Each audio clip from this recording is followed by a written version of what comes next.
Hi guys, this is Mrs. Foy, and this is probably one of my most favorite lectures. This is a lecture on chapter 25 in the Pearson AP Biology book, and it is over the history of the Earth. So I'm going to try to lecture a little bit about the history of the Earth and about how that affects living things, and super interesting. And stay with me because we're going to go pretty fast through this. So hopefully by at this point in your science education, you have been able to study a little bit about the history of the Earth and have some idea about the different theories of how we got life on Earth and about the time frame that this has happened. Of course, going back to how the universe was formed, because if we know how life on Earth formed, we need to know about how old the Earth is, we need to know about how old the universe is. And the best scientific theory that we have at this moment for how the universe was formed is called the Big Bang Theory. And I encourage you, if you're interested in this, it is fascinating. This is basically physics and chemistry all kind of boiled into one. But it basically talks about matter condensing to a super fine, tiny amount and then basically exploding. And we have a lot of scientific evidence for this. And we know that this explosion of our universe, we still see on the far reaches of our universe, we still see it expanding. This theory also describes how atoms were formed and molecules and over deep time. So this is a very interesting theory, the Big Bang Theory. As far as our Earth is formed, the basic age of our Earth at this point is about 4.6 billion years old.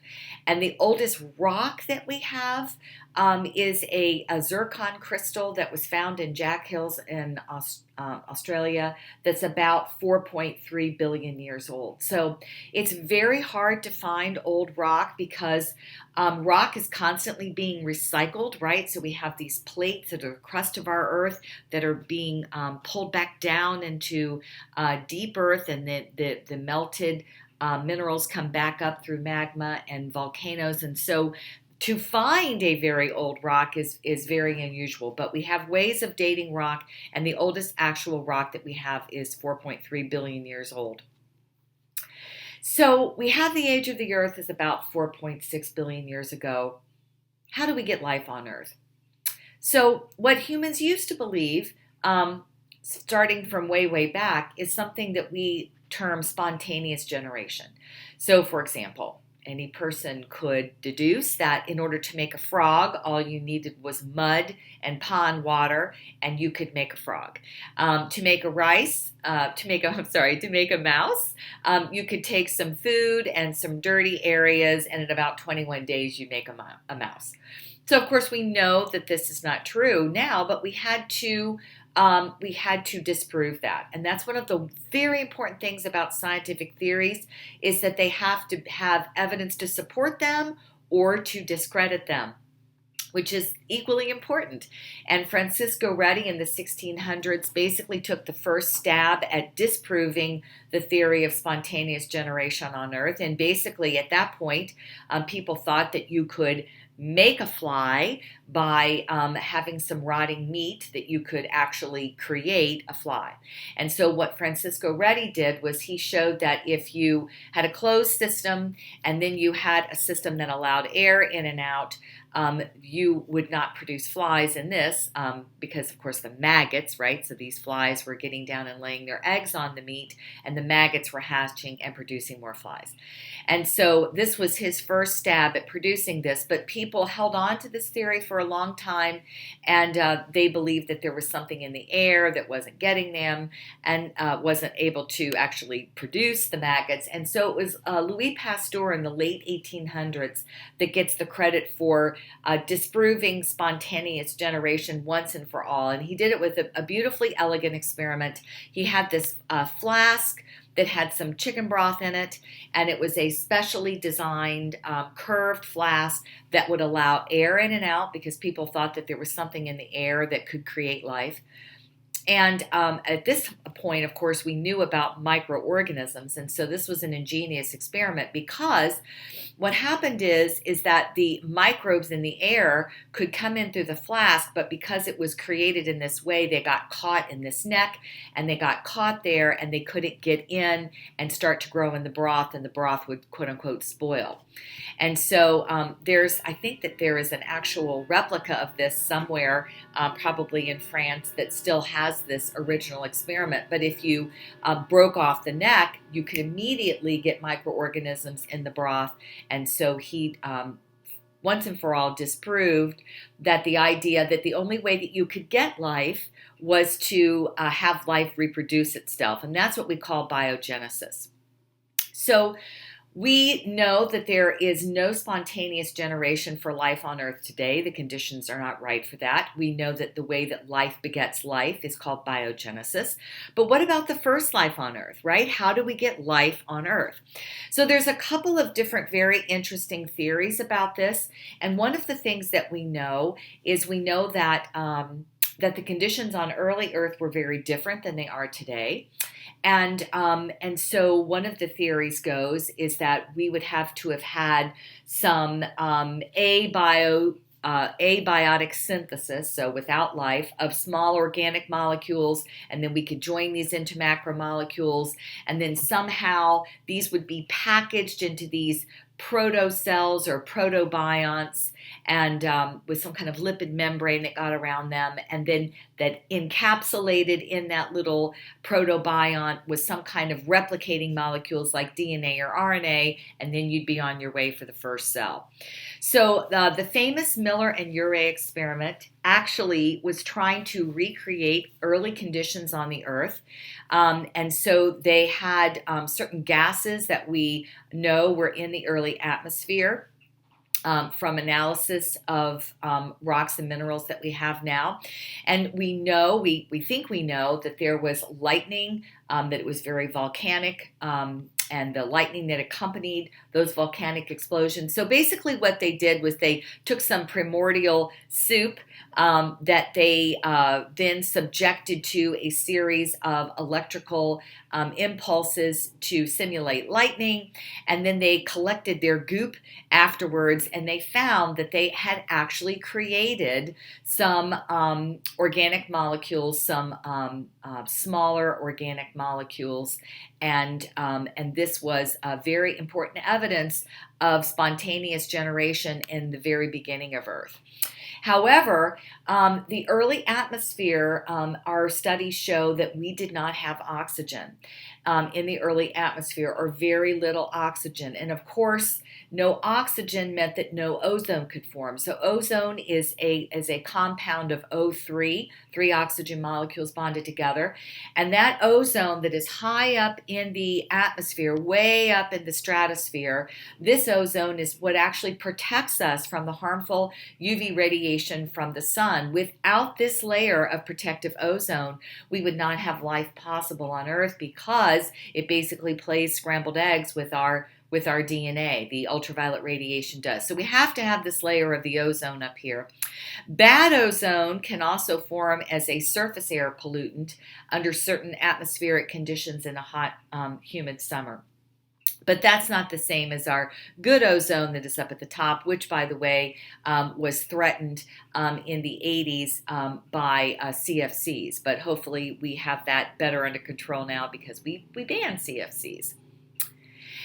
So anyway, the evidence is not yet convincing that the early atmosphere was in fact reducing. In other words, able to reduce these simple molecules that were in the early atmosphere and in the early oceans.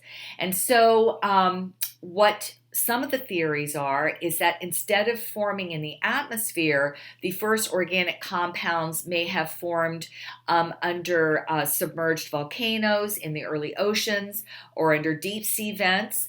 There is another theory that says that small organic molecules could have polymerized when they were concentrated on hot sand or clay or rock in shallow seas, that there were these pools that under certain conditions that these molecules could have formed.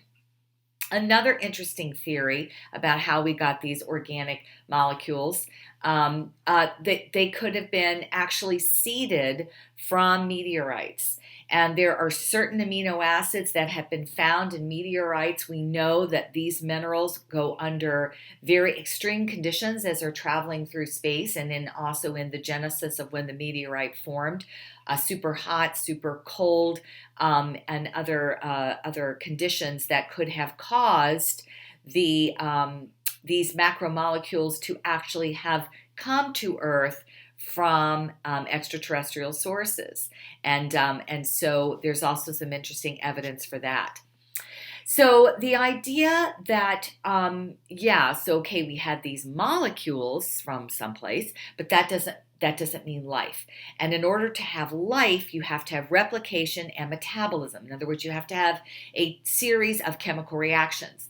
And so there's this idea that these protobionts or protocells would be aggregations of molecules that were surrounded by a lipid, fatty, membrane-like substance, and that they could have, by chance, had simple reproduction and metabolism and maintained an eternal chemical environment as opposed to the outside. So this idea that we had some kind of lipid fatty membrane that happened to form almost like a soap bubble kind of thing, and that you had some genetic material, probably RNA because it is more simple than DNA, but we don't know, and that we could have had just encapsulated by chance some of these macromolecules that could have been the basis for the first cells.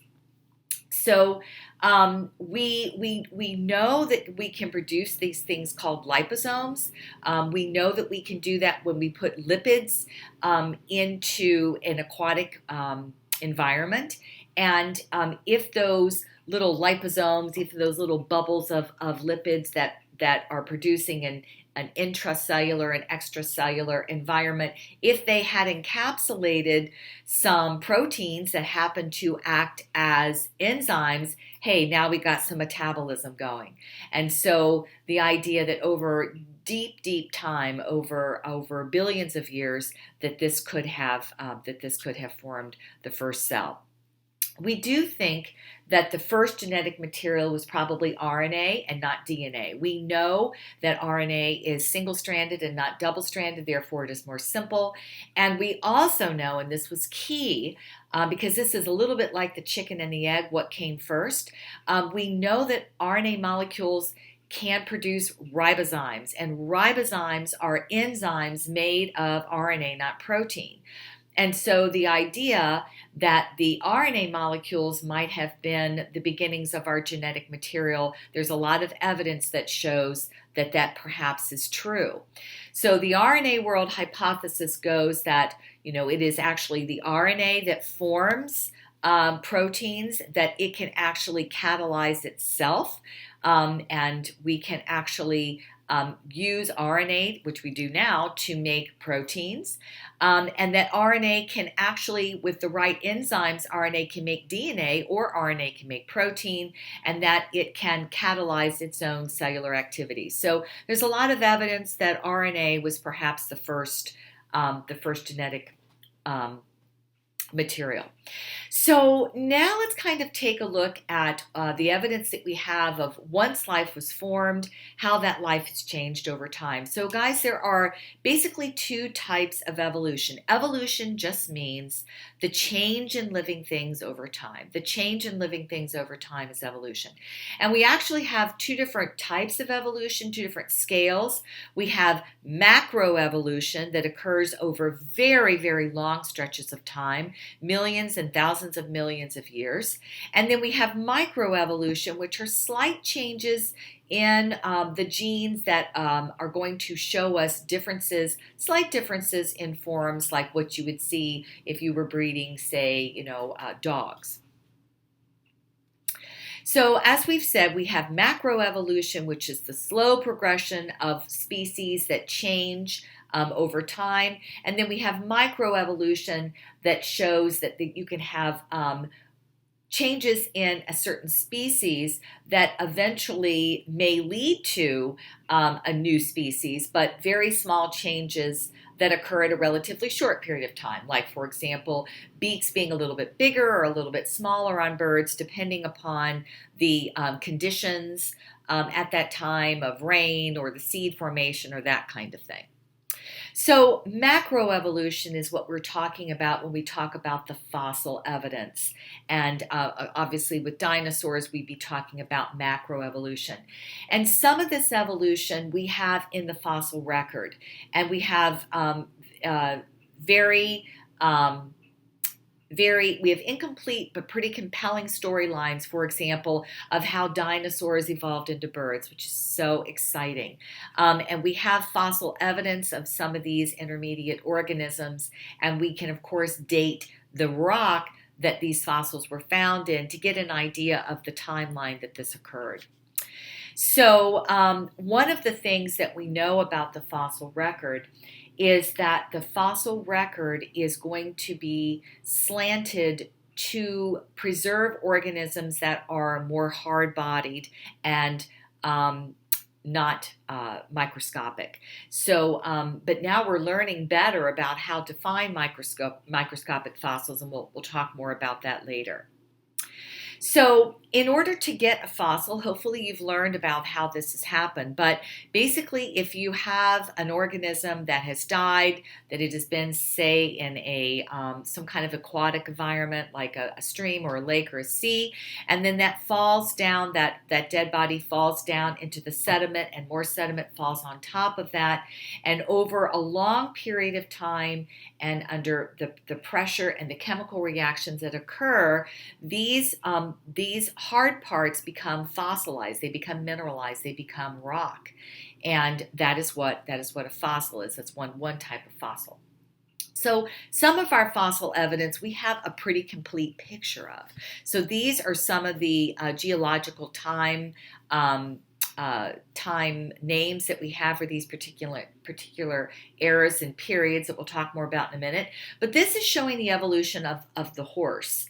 And we actually have, just by chance, a pretty good fossil evidence of the evolution of the horse. And of course, fossils are rare. I always say that, we say diamonds are precious and rare, and that's why we like to use those for tokens of love and esteem. But really, fossils are rarer, and we should probably be giving our loved ones fossils to wear because they are more precious and more rare than diamonds.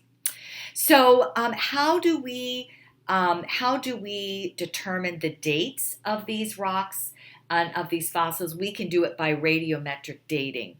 So you guys know that an isotope is going to be a different form of a particular element that has a different weight, and this has to do with the different numbers of neutrons. Some of the isotopes are what we call radioactive. They are unstable, and so the parts of the nucleus decay or break down into another daughter isotope at a constant rate. And that rate we can measure, and that is called a half-life. A half-life of an element is the time that is required for half of the radioactive isotope to decay. So, for example, here we have this particular rock that is radioactive, and over time, in this particular substance, which looks like a uranium isotope, it takes about 1 billion years for half of these radioactive isotopes of uranium to transform into lead. So the nucleus actually changes, the number of protons actually changes, it becomes a different element. And so after 2 billion years, you would have 2 half-lives. And we can actually measure the amount of radioactivity in this rock, and that is how we know how old the rock is. So we can create this graph of the remaining parent isotope based on the radioactivity that we can measure, and then we can calculate the age of these fossils and rock based on that. So we can actually date the carbon itself in the living material, because some of the carbon that makes up our bodies and every living thing is radioactive. It's carbon-14 and it's radioactive. And so up to a certain period of time, we can actually date the carbon in, say, pieces of wood or bones. But for older fossils that have actually mineralized into rock, then we can pick an isotope based on what age we think the rock is, and we of course say that the lower the layers of rock, the older, and the younger the layers of rock are on the top. And so we can pick different isotopes, which I'll show you in a minute, to measure that. We also know that the magnetism of the Earth, the magnetic poles, sometimes reverse during certain periods of time over history, and we know when that has happened.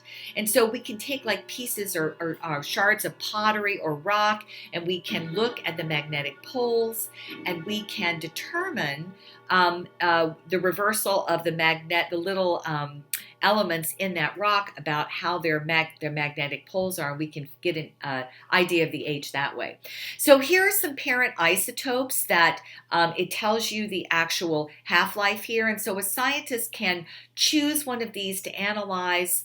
And if it's not that old, if there's still some carbon left in the actual thing that you're trying to date, we can actually determine the age directly based on the carbon-14 dating. So guys, the College Board does not want you to memorize the geological eras and the geological periods and epochs, but I think that a scientifically literate person should have an understanding of these geologic eras and the relative events that are happening in that time. So, for example, the Archean is the oldest part of the Earth. So here we have the origin of the Earth 4.6 billion years ago, or 4,600 million years ago. And the oldest fossil that we have is a prokaryotic fossil that happened about 1 billion years after the Earth was formed.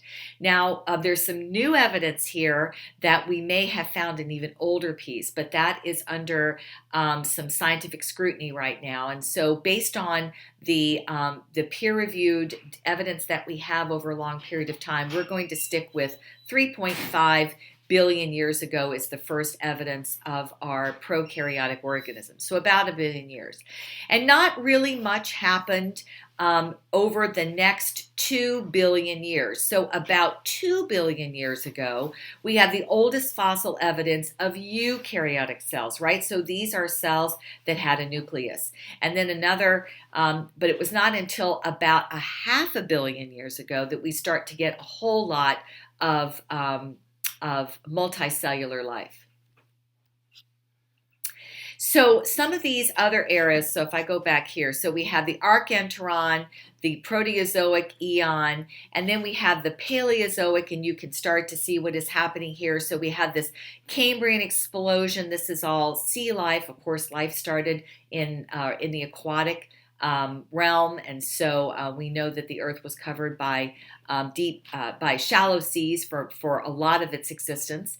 And so we have these multicellular macro organisms that we can actually see, and these would be sea life. And then we have the evolution of plants, which we're going to learn more about later, Devonian age of fishes. Now we're going to start to have the first living things on land that were insects and plants. And then we have in the Permian, we had some terrestrial organisms. Oops, sorry, wrong way. And then we have the Mesozoic. This is when we start to have dinosaurs evolving here, and the Cretaceous period. And then we have the Cenozoic period that we talk about as the age of mammals. This is the 6.5 million years ago, is when something really bad happened to the dinosaurs, and we'll talk about that in just a second. This is a fantastic video. I put the link up here for you so that you can type this in. This is a cartoon version of the formation of the Earth. I would highly suggest that you watch it. It's a great use of your time. In about 5 minutes, you get a history of the Earth, and it is excellent. Now, one of the things that I do with my students when I teach biology is I have them make a timeline of the Earth. And that is really important. So if you were to just take like a piece of receipt tape from a cash register and measure out 4.5 meters of this tape. So that would be 4.5 or 4.6 meters. And then you say, so, okay, I'm going to have a meter be 1,000,000,000 years. And then on one end of this tape, you mark a line that says this is today. And then you go back and every meter you write a mark for 1,000,000,000 years. 1,000,000,000 years. Okay, so 4.6 billion would be the beginning of the Earth. And then you just look at these big important landmarks. APBio students should know these, right? So 3.5 billion years ago, we have fossilized evidence of the first prokaryotic organism. And then about 2 billion years ago, 2.1 billion years ago, we have the first fossil evidence of the first eukaryotic single-celled organism. And then about 1.5 billion years ago, we have the first multicellular eukaryotic organisms. So this would be either plants, fungi, or animals. And then about 500 million years ago, guys, 500 million years ago, this would be 50 centimeters from our today point. That is when we had this explosion in the diversity of animal life. And that is from there to the present is where we had the most evolution of animals and plants. The rest of this time, all up over here, we had just bacteria. And then up until this point, eukaryotics, and this point, multicellular eukaryotics, and up until this point, basically animals and plants that we can see with our eyes. So we can see that evolution has happened over a long period of time. So what is this early evidence of our first life? They are fossilized bacteria. And there are these things called stromatolites. Now, this is actually a picture of a bay in Australia where we have modern day stromatolites. These are colonial bacteria that actually lay down kind of a slimy mineralized material into these structures that you can see called stromatolites. And lo and behold, we have fossilized stromatolites. There's a Sharpie right there. Hey, if you ever take a picture of something, you should always put something on it to give it scale, like something known like a pin or a penny to give it scale. But anyway, this is a picture of a fossilized stromatolite, just like these, except fossilized. And so we can use radiometric dating, and we know how old that particular rock is. And so there we know how old those fossils are. And they go back about 3.5 billion years. So what about oxygen? So we know that oxygen was not in the early atmosphere. And so most oxygen we know was actually made from living things. And the way, of course, that we make oxygen is through photosynthesis. And we can actually see the oxygen production in our fossils and minerals because we can actually see that it causes certain reactions with some of the minerals like iron in those formations. And so we know that the oxygen, the source of oxygen in the atmosphere today is mostly from modern cyanobacteria, which is a type of bacteria. They used to call it blue-green algae, but it's a type of bacteria that photosynthesizes. And so about 2.7 billion years ago, okay, so on our timeline, we're going 2.7 meters sticks back on our almost 5 meter long piece of tape. We have oxygen that begins to accumulate. And this actually posed a challenge for life because oxygen is very reactive, and it's an electron grabbing kind of organism, and so that was a challenge for life, but it also provided an opportunity to gain energy from light, and this is photosynthesis. So we know that oxygen, we need oxygen in our in our metabolism because it is the electron dump, remember, for our respiration. And so as we began to get more efficient about making our ATPs in our cellular organisms, we began to have more life. And so this is just an example of some of the evidence of oxygen accumulation by these iron bands that have oxidized in the rock. So, by the way, what we think were the very first organisms. We think they were heterotrophic bacteria that were eating some of the other organic molecules in the ocean. And as the heterotrophic bacteria began to use up some of those organic molecules that they were eating, that put selective pressure on the production of photosynthetic bacteria. So we're going to talk about that right now.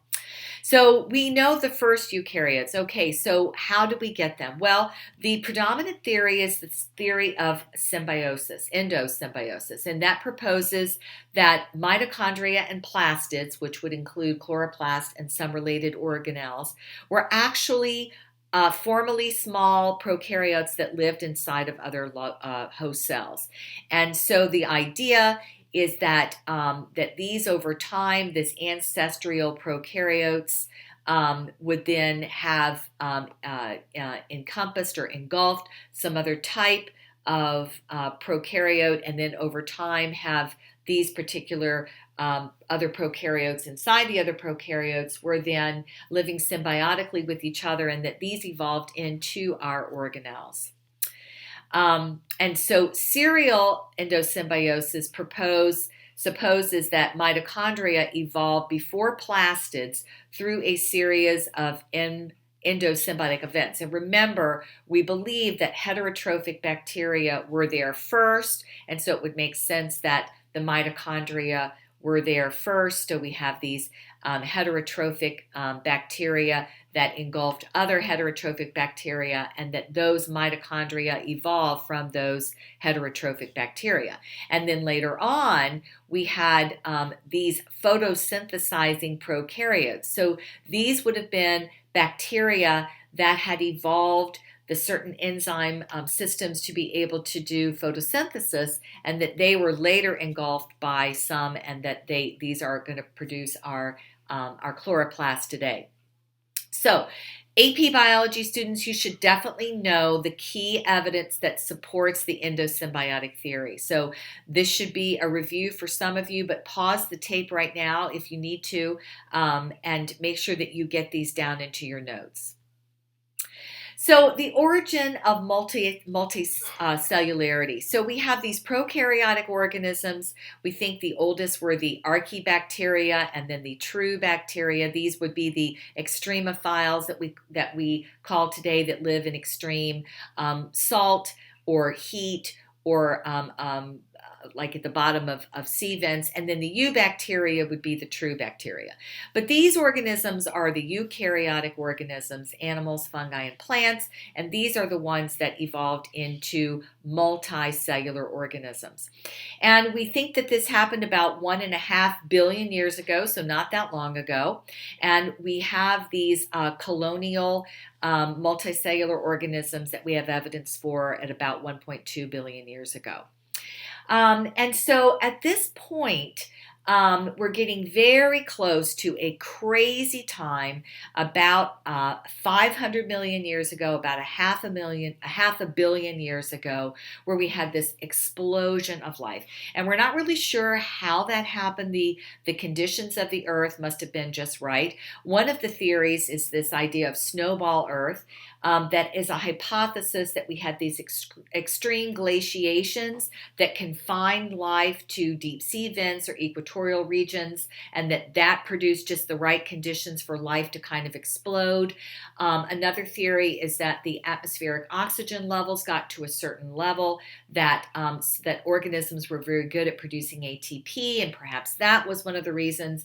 But whatever the reason, about a half 1 billion years ago, we started to have this explosion in life that we call the Cambrian explosion. And we call these eras, so the Paleozoic, the Mesozoic, and the Cenozoic era together. We think of these as the age of dinosaurs. We think of this as the age of mammals. This Phanerozoic area encompasses everything from 500 million years ago to today, and this is really where multicellular life has gone, has become predominant on the Earth. So there are certain places on the Earth where you can see these Cambrian level era fossils, and they have some of the weirdest looking organism. It looks like some animator just went crazy with these with great imagination, but these were actually organisms. And one of the things that we see here is the first heads, right? So we had these like soft-bodied jellyfish kind of thing. And so this process is called cephalization. So where we have our sense organs were actually centralized in a certain area, right? So sight and smell and the idea that you had a mouth were organized in a certain area, and that these were the very first predators. And so that's an important thing to note, this first cephalization. The other thing that we need to keep in mind is that the Earth's crust was changing dramatically over all this time. And there were many times where the Earth's crust, where the continents were exposed over the level of the oceans, changed and merged and changed and merged again. But the latest time that all of the continents were together in one mass, now it happened earlier in the history, but the latest time was about 250 million years ago, and the continents, we call this giant continent Pangaea. And so over this time for 250 million years ago, the continents have begun to spread apart.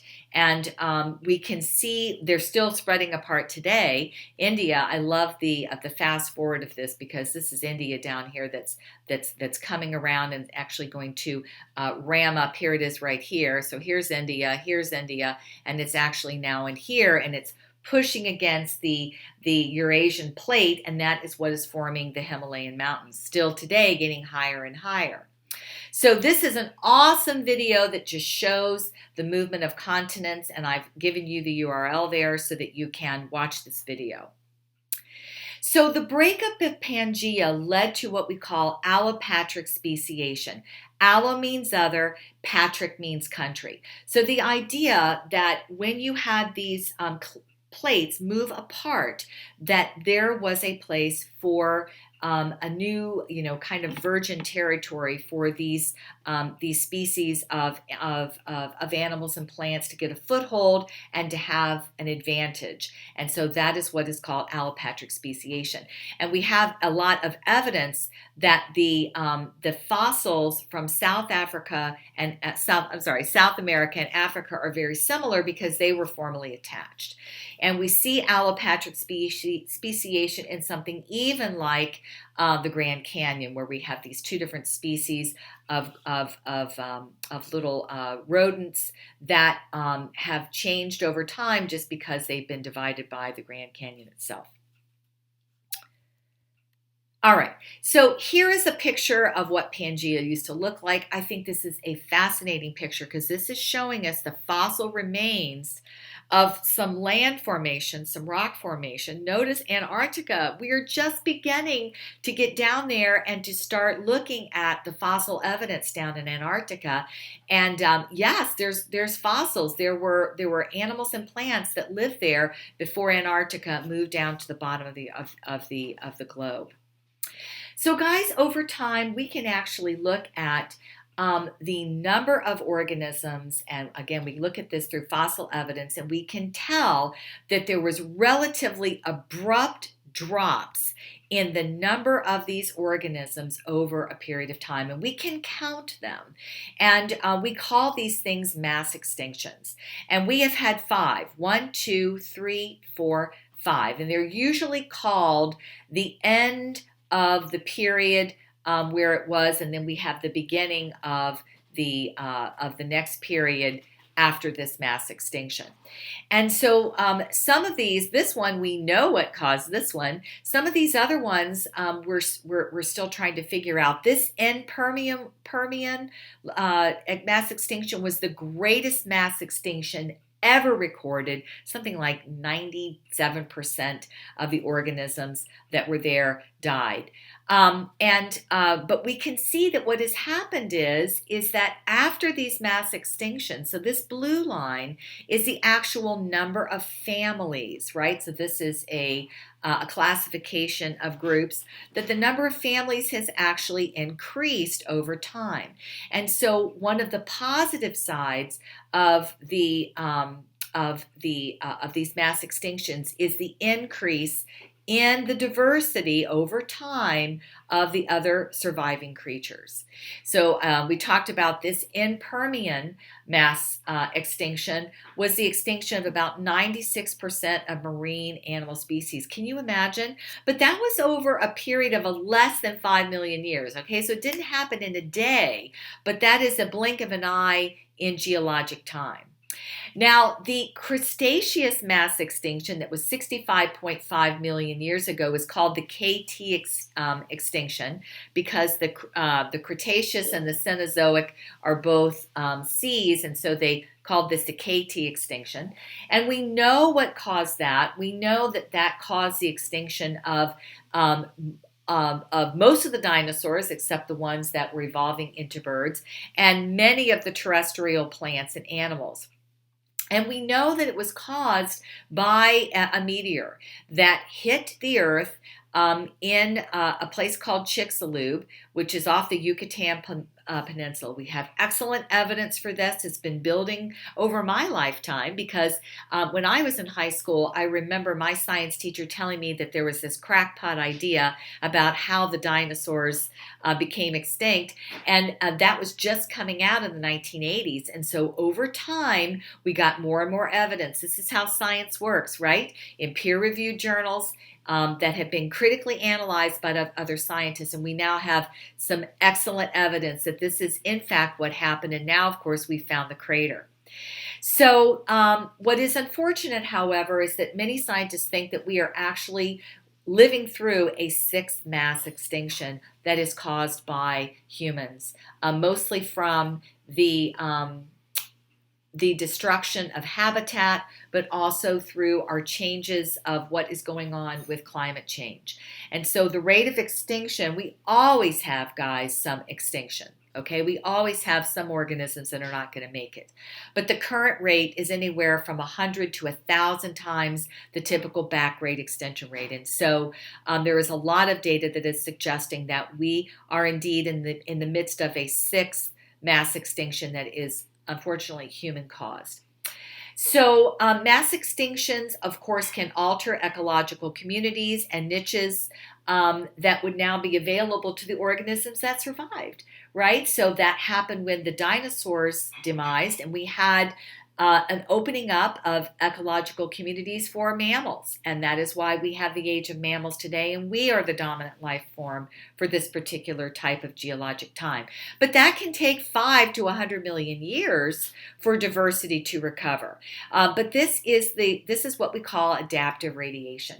And adaptive radiation is the idea that you can have these diverse adapted species from a common ancestor when they are introduced to a new environmental opportunities. So this is exactly a picture-perfect example of the finches, Darwin's finches in the Galapagos, that we had an ancestral ground-eating, a seed-eating ground finch that got blown over from Ecuador, and there were these were new lands, right? The Galapagos were new volcanic islands, and there was not very much plant or animal life that was there because they were new, and that these finches adaptively radiated to live in the different ecosystems that are on those islands, and that's why we have all these different finches based on the small changes, evolutionary changes of the original one. Mammals also underwent adaptive radiation after the extinction of terrestrial dinosaurs. So the disappearance of dinosaurs, except those that evolved into birds, allowed for the expansion of mammals. And this notable radiation would also include the photosynthetic prokaryotes, right? Because they were the ones in the early oceans that had a new thing that they could actually produce their own food from the sunlight. Large predators, we saw cephalization in the Cambrian. Land plants, when they were the first to colonize the land that had uplifted from the shallow seas. Insects were the first to actually get on land. And tetrapods, which are four-legged organisms. So sometimes we see convergent evolution where we have different environmental pressures that are going to form similar structures, not from the same lineage. Right? So we have the fin of a fish and the fin of a penguin and the fin of a dolphin that are not from the same evolutionary lineage, but because these are all adaptations of living in an aquatic environment, they look similar. So that would be convergent evolution. Divergent evolution is just the opposite. So where you have a common lineage that you produce an organism that then is going to diverge different adaptations based on the environment so it can survive. So these mammals, these early mammals, which we think were actually from amphibians that began to live on land, were called tetrapods.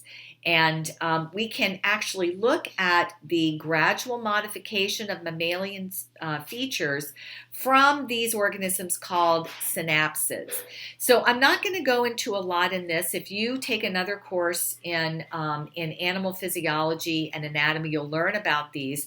But there has to do with the actual structure of the skull bones and the jaw bones and also the inner ear bones that are going to differentiate these very early tetrapods called synapsids to therapsids to cycadonts, and we can see this differentiation into these different types of animals, which led to the mammalian group.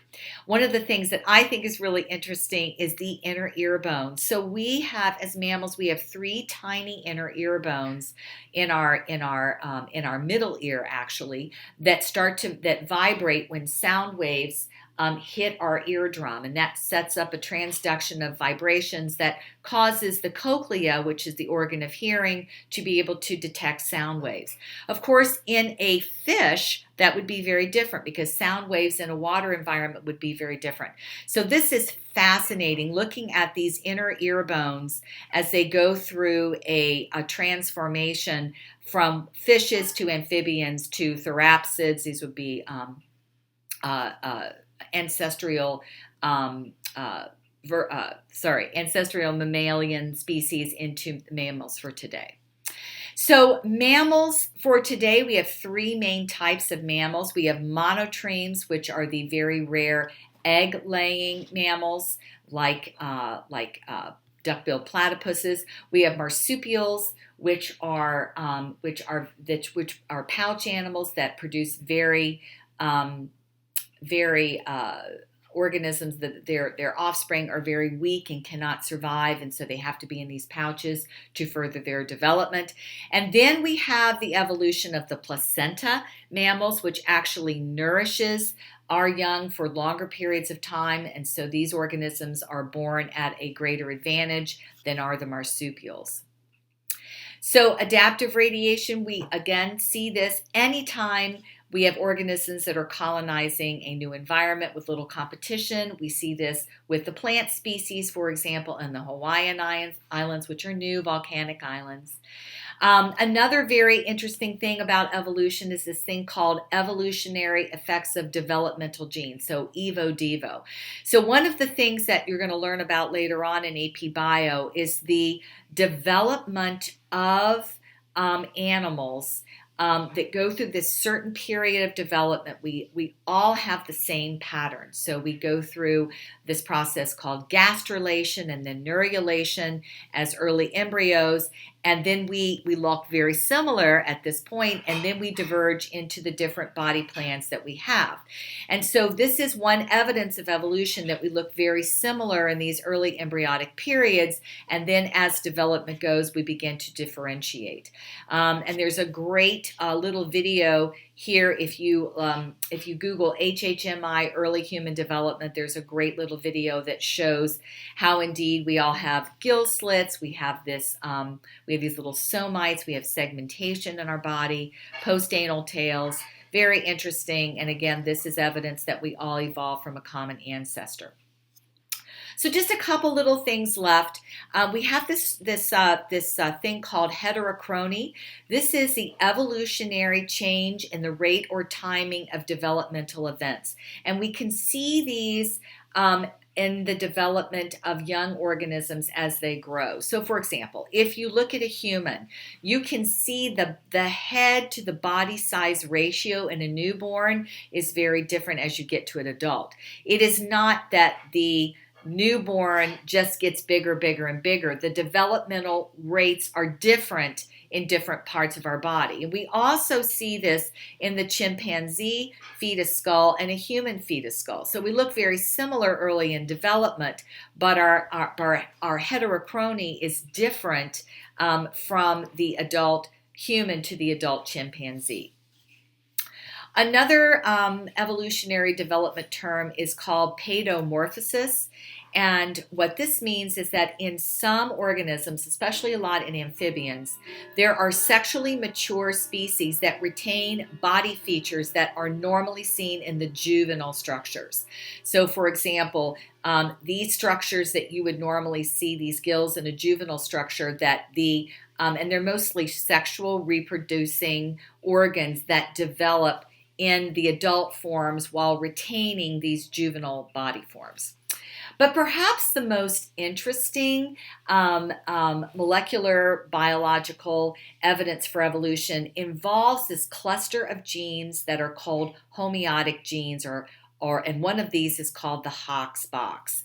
So these genes, these homeo genes, these Hox genes are developed they're actually major switches that turn on the body plans of a developing animal.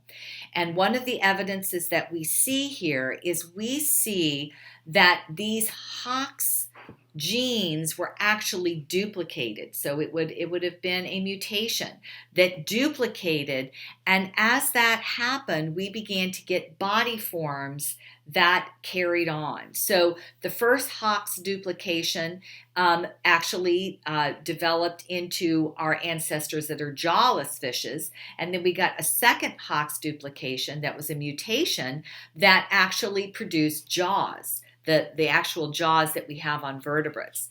And we can see these, and there are many different Hox genes, and these are, like I said, the major body plan genes. And we can see the changes in these. We can look at the DNA, and we can see these mutations and when they occurred, and we can start to look at the DNA evidence of evolution over time.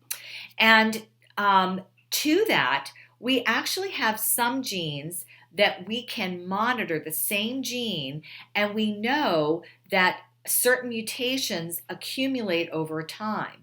And because those just randomly occur, but we can look at the same stretch of DNA, we can actually use these DNA mutations as kind of a molecular clock.